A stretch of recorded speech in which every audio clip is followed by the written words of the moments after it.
Mun ku kara mana karfin gwiwa sako muku shirye-shiryen mu ku danna mana wannan alama ta subscribe kana ku hada da ƙararrawar sanarwa domin ta sanar da ku da zamu ɗora zaɓen shi.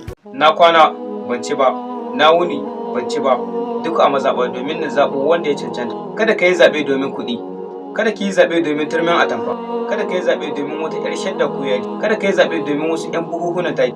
Ka tsaya ki tsaya ku tsaya, ka yi wa ki yi ma ku yi ma kanku karatun ta natsu domin ku zaɓo wanda ya cancanta. Kada ku manta a baya suwaye suka zaɓe su. Talakawa. To yanzu wa yake shan wahala? Talakawa. Suwaye a cikin talauci? Talakawa. ‘Ya'yan waye ake kora a makarantu? Talakawa.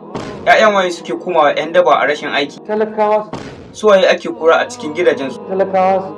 Suwaye ‘yan boko haram suka fi rama? Talakawa. To ‘ya'yan waye suke kamawa? Talakawa. Suwaye suke fadda shi har su karɓo ‘ya'yansu? Talakawa. Wannan nauyin nawaye? Na gwamnati ne. Waye ya kamata ya yi wannan? Gwamnati ce. Wace jiha ce tafi kowace jiha manoma a yanzu? Jihar Kebbi. Wace jiha ce ake cewa gwamnan jihar mai shinkafa? Gwamnan jihar Kebbi. Wace jiha ce shugaban ƙasa ya baiwa gwamnan jihar lambar yabo ta sashen noma? Jihar Kebbi. To yanzu wace jiha ce manoma cikinta suka fi kowaɗanne manoma talauci? Manoman jihar Kebbi. Me abin da ya kamata mu yi? To da wannan nake kira ga manoman jihar Kebbi da su tsaya su yi kansu karatun ta nutsu domin Allah ya zaɓo mana gonan da ya cancanta. Shi ne amsa da yarda Allah. Wanda zai tallafa mana ta harkar noma da makarantannai da asibitoci. Kwarai kuwa.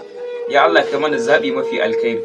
Allah ka zaɓa mana gwamnan da ya fi zama alkhairi. Sani duk wanda kuka zaɓa ya zo wa al'umma rashin daidai. Zaɓin ku shi ya cutar da wannan al'ummar. Allah ma ba zai basu.